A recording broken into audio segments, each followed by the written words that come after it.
சீமான் அவர்களுடைய கொள்கை என்ன அப்படின்னு பார்த்தீங்கன்னா தமிழ் தேசியம்.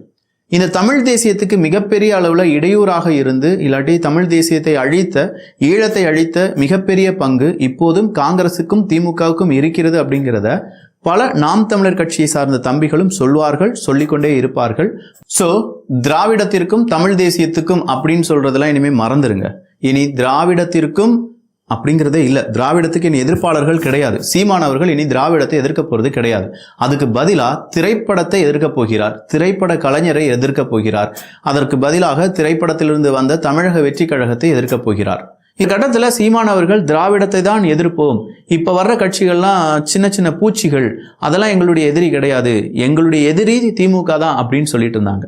ஆனா மனுஷன் நேரா முத்து அவர்கள் இறந்ததற்கு அந்த வீட்டுக்கு போகாம அவங்களுடைய தம்பி வீட்டுக்கு வந்து, ஸ்டாலின் அவர்களுடைய வீட்டுக்கு வந்து, அதுவும் ரொம்ப பெரிய அளவில் ரெக்கமெண்டேஷன், அதில் டைம்லாம் கேட்டு மறுபடியும் அவங்க 2 பேர், சாட்டை துரைமுருகன் அவர்கள் இன்னும் சில நபர்கள் பிளஸ் சீமான் அவர்கள் சந்திக்கிறார்கள்.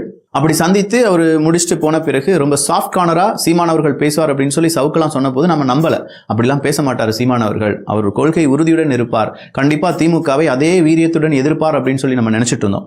திடுதிப்புன்னு பார்த்தா இன்னைக்கு ஒரு போரை அறிவித்திருக்கிறார்.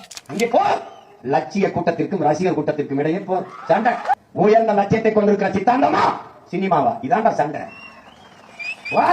ஆனா நீங்க சொன்ன விஷயம் இங்கே நறுக்குனி சில நபர்களுக்கு, குறிப்பா நாம் தமிழர் கட்சியை சார்ந்த தம்பிகளுக்கு ஒரு பெரும் ஒரு ஏமாற்றத்தை அளித்திருக்கிறது. எங்க அண்ணனா இப்படி பேசிட்டார் அப்படிங்கிற மாதிரி சீமானவர்களுக்கு எதிராக நிறைய தம்பிகள் அவங்களுடைய கருத்துக்களை பதிவு பண்றாங்க. எனக்கும் யுத்தம் திராவிடத்துக்கும் அப்படின்னு பேசிட்டு இருந்தவர் சீமான் ஸ்டாலின் அவர்களுடைய சந்திப்புக்கு பிறகு என்னுடைய யுத்தம் திரைப்படத்துறையில் இருந்து வந்த விஜய் அவர்கள் தாவேகா அப்படின்னு சொல்லி சுருக்கி கொண்டார்.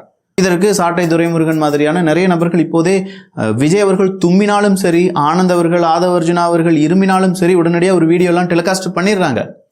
2026 தேர்தல் சீமான் அவர்களுக்கு பேக்ஃபயர் ஆகாம இருக்கணும்னா அவர் ஏன் திராவிடத்தை எதிர்ப்பதை நிறுத்திவிட்டு போர் அப்படிங்கிறத தமிழக வெற்றி கழகத்தின் பக்கம் திருப்பி இருக்கிறார் அப்படிங்கிற உண்மை நமக்கு தெரிந்தாக வேண்டும்.